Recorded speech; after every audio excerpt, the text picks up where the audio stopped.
વાત કરીએ દાહોદની, જ્યાં દાહોદના ફતેપુરામાં આવેલી વલઈ નદીમાં પણ પૂરની સ્થિતિ જોવામાં આવી રહી છે। વાગામ આપાત લઈને જોડતો માર્ગ કે જ્યાં હાલ કોઝવે પર પાણી ભરાઈ ચૂક્યા છે, તેના કારણે આ માર્ગને બંધ કરવામાં આવ્યો છે। વલઈ નદીના પાણી સ્મશાન ગૃહમાં પણ ભરાયા। ફતેપુરા પોલીસ સ્ટેશન રોડ પરનો પણ વાહન વ્યવહાર ખોરવાઈ ચૂક્યો છે। આ તરફ ધોધમાર વરસાદથી ફતેપુરાના પાટવેલ રોડ પર પણ પાણી ભરાયેલા જોવા મળ્યા છે।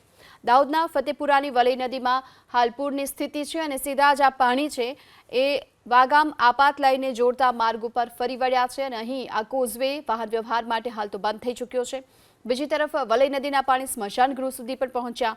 ફતેપુરા પોલીસ સ્ટેશન રોડ પરનો પણ વાહન વ્યવહાર અત્યારે ખોરવાયો છે, કારણ કે આ રોડ ઉપર પણ હાલ પાણી ભરાયેલા જોવા મળી રહ્યા છે। ધોધમાર વરસાદને લઈ ફતેપુરાના પાટવેલ રોડ ઉપર પાણી ભરાયેલા પણ જોવા મળી રહ્યા છે।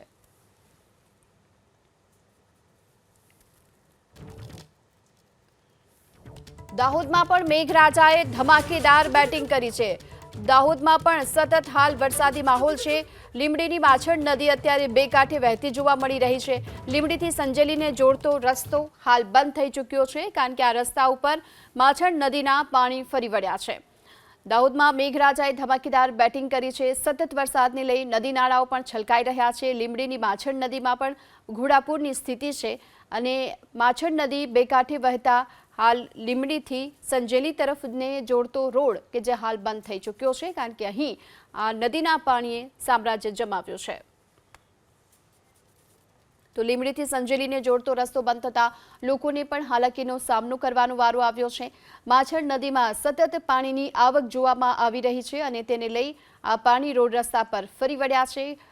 આ તરફ લીંબડીથી સંજેલીને જોડતો રોડ પણ સંપૂર્ણ પાણીમાં ગરકાવ થયો છે।